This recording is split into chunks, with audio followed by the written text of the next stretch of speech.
बोलिए नंद नंदन भगवान की जय। प्रिय बंधुओं, सादर जय श्री कृष्णा। आप सबका मंगल हो। हमारे जीवन को मंगल करने वाले, मंगल की दिशा तय करने वाला और जीवन में मंगल ही मंगल होते रहने की यात्रा वाला स्वयं यह जीव ही है। मनुष्य अपने ही कर्मों के कारण से अपनी यात्रा का मंगल अथवा तो अमंगल सिद्ध कर लेता है। इच्छा की बात करें तो कौन चाहता है कि उसका अमंगल हो? सभी चाहते हैं कि उसका मंगल हो। और मंगल के लिए हमें इस जीवन पथ में यह जीवन की यात्रा हमारी मंगलमयी हो, उसके लिए क्या करें? ऋग्वेद क्या सुंदर भाव देते हैं। ऋग्वेद में 10:181-2 को देखें तो क्या सुंदर भाव है। सम गच्छध्वम, सम गच्छध्वम। अब जरा विचार कीजिए, साथ चलें। तो भैया यही तो समस्या है कि साथ चलें किसके?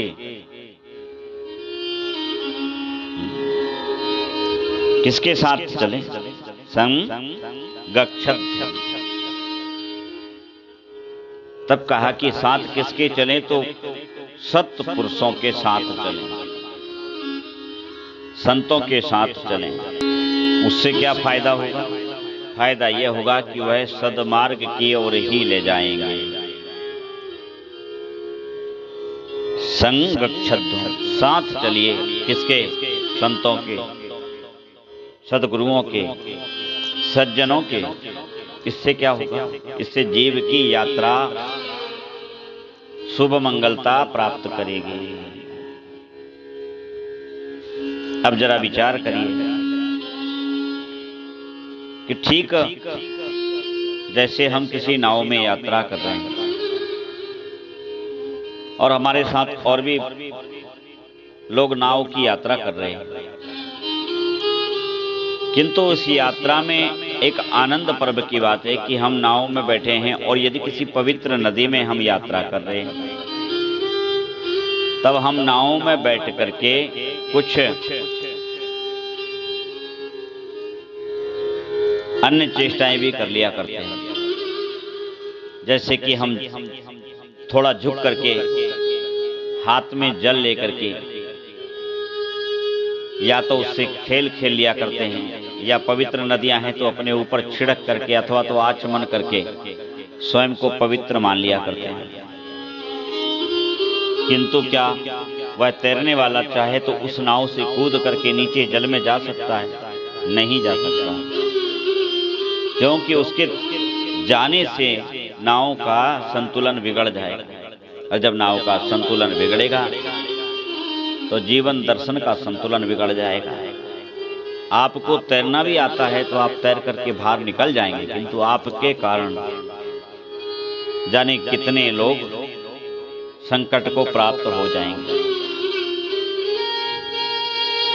मृत्यु को भी प्राप्त हो सकते हैं।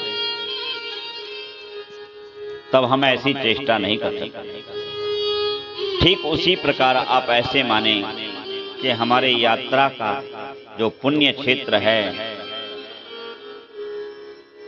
वह नाव है, हमारा साधना क्षेत्र है वह नाव है। हम किसके साथ चलें? संग गच्छध्वम, वह नाव है। तब फिर जल क्या है? जल संसार है। संसार का स्पर्श करते हुए चलिए, पर उसमें अपने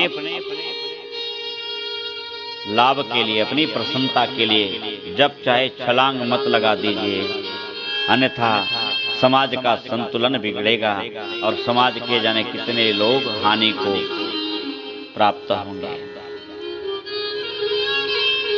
नाव पुण्य क्षेत्र है जिसके लिए जीव अपनी यात्रा करता है, बार बार यात्रा करता है, फिर यात्रा बिगड़ जाती है, फिर यात्रा करता है।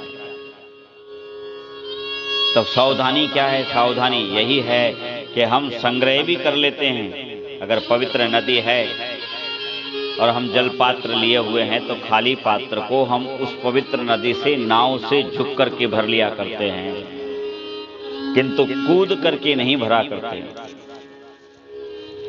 इसी प्रकार हम संसार में तो रहें, संसार का खूब ध्यान रखें, हम परिवार का ध्यान रखें। व्यक्ति केवल और केवल परिवार परक हो जाता है, केवल और केवल भोग और उदर परक हो जाता है, और इसी के कारण फिर हमको अत्यंत कठिनाइयों का सामना करना पड़ता है। यह यात्रा भी बिगड़ जाती है और वो यात्रा भी प्यारे बिगड़ जाती है। तब क्या करें? फिर यमपुर में जाकर के त्रासना प्राप्त करता है। जी मानसकार कहते हैं, शिष्णो द्वार पर जमपुर त्रासा। शिष्ण और उदर की कामनाओं की पूर्ति के कार्य कलाप में लगा हुआ यह जीव कष्टों का, कंटकों का भागीदार हो जाया करता है। इसलिए प्यारे, संगच्छध्वम, किसका साथ करें? संतों का साथ कीजिए। संत कौन है? संत वही हैं जिनकी सात्विक वृत्ति का अंत ना हो और विषय वासना का अंत हो गया हो, वह संत हैं। वह घर में रहें, वन में रहें, योग में रहें, साधना में रहें, तपस्या में रहें, या अथवा तो ऐसे ही अवधूत बन के घूमते रहें, कोई फर्क नहीं पड़ता। संगच्छध्वम, ऋग्वेद 10:181-2 अवश्य अवलोकन करें। और दूसरा सूत्र देता है कि सम बदध्वम, साथ चलें और साथ बोलें। अच्छा, संग बदध्वम क्या बोलें? बोल ही तो रहे भैया। ऐसे बोल जाने से मौन रहना ज्यादा उचित है। वह बोलिए जो राष्ट्र का कल्याण करता है, वह बोलिए जो समाज का कल्याण करता है, वह बोलिए जो जीव और जीव की यात्रा का कल्याण करता है, वह बोलिए जो सत्य धर्म का पक्ष रखता है। अपने दल, अपने पोषण, अपने लाभ, अपने स्वार्थ के कारण विपरीत ना बोलिए और मौन ना हो जाइए, गूंगे ना बन जाइए। यही कहता है ऋग्वेद, संग बदध्वम, साथ में बोलें। जब राष्ट्र हित की बात हो, जब समाज हित की बात हो, जब किसी के कल्याण हित की बात हो, तब अपने अपने स्वार्थी पक्षों को गौण करके और मौन को तोड़ करके साथ में बोलिए। संग बदध्वम, जब आप साथ में बोलेंगे तो राष्ट्र प्रसन्न होगा, समाज प्रसन्न होगा।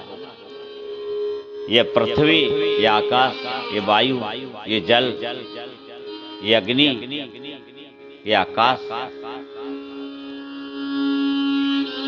सब प्रसन्न होंगे। और जब सब प्रसन्न होंगे तो यह तुम्हारा पंच तत्वीय शरीर भले यहाँ छीन लिया जावे, किंतु प्यारे इस आत्मा के कल्याण की वह यात्रा अत्यंत कल्याणमयी हो जाएगी। संग बदध्वम, क्या करें? कठोपनिषद कहता है, उत्तिष्ठ जागृत प्राप्य। कठोपनिषद 14 क्या कहता है? उत्तिष्ठ, उठो, उठ गए, फिर क्या करें?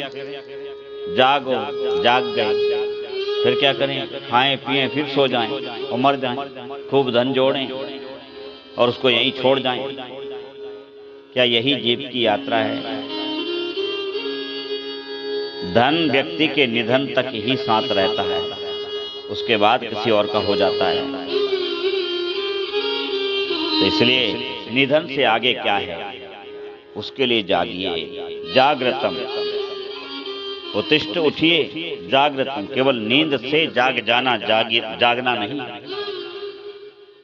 इस मोह निद्रा से जागिए। मोह निशा सब सोवन हारा, देखिए स्वप्न अनेक प्रकारा। उस मोह की रात्रि से जागिए। और जब मोह की रात्रि से आप जागेंगे तो वही सचमुच में आपका जागना होगा। और फिर जाग जाएं तो फिर प्राप्त कीजिए। क्या प्राप्त करें? हमारे यहाँ जीव ग्रस्त की दृष्टि से भी अर्थ, धर्म, काम और मोक्ष का, तो वह प्राप्त कीजिए जिसके लिए तुम्हारी यात्रा निरंतर बार बार आती जाती रहती है। वह प्राप्त कीजिए, और वह एक दिन में नहीं होगा प्यारे। बार बार के अभ्यास से अवश्य प्राप्त होगा। आगे की बात आगे के चरित्रों में अवश्य आपसे करेंगे। तब तक के लिए आप सबका मंगल हो। जय श्री राधे कृष्णा। श्री राम जय राम।